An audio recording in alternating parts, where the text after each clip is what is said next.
Hey, welcome back to Cars R Us Network podcast.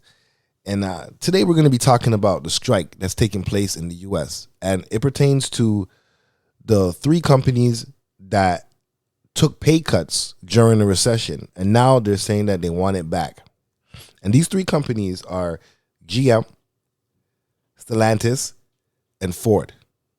So the states where they're striking is Missouri, Toledo, and Ohio.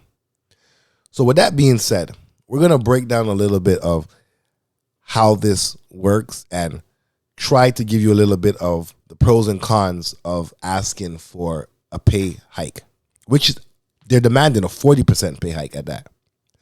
But I believe it's also over a time period. So apparently when the recession was coming in, right, these people had taken a pay cut to help the company do numbers.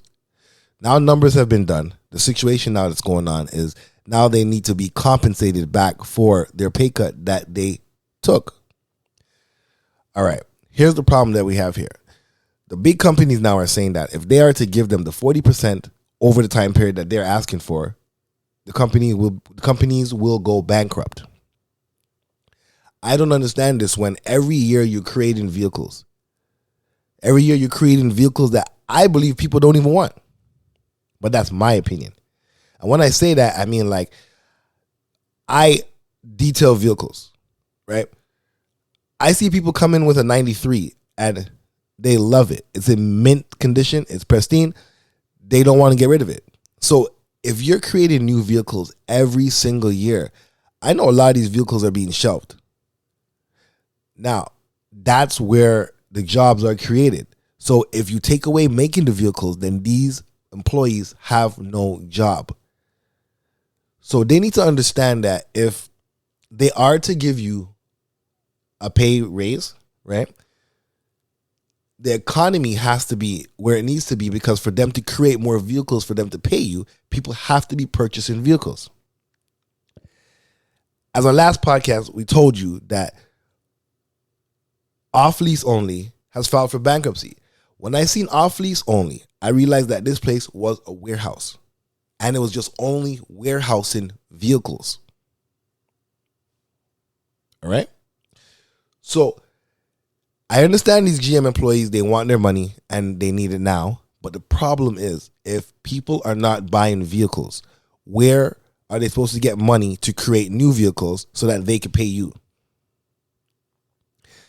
There's been a misconception here when it comes to employer and employee. I know my worth.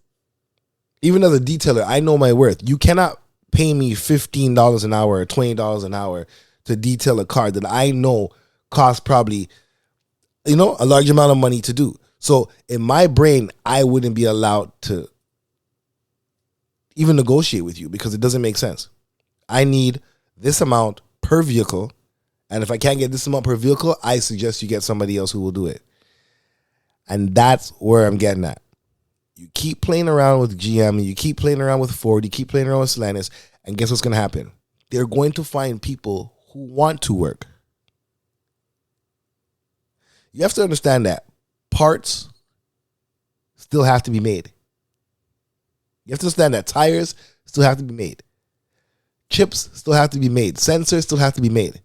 So this is not a vehicle in its entirety that we're speaking of. We're speaking of all these different components that it takes to create a vehicle. So now we play devil advocate and say, okay, what if we don't create the vehicles? We focus on more on the parts of the vehicles that are already here. Maybe that's what the employees are getting at. Maybe that's the direction that they're going in, saying that it doesn't make sense to create a vehicle every single year if when people need parts, we don't have the parts to give to them.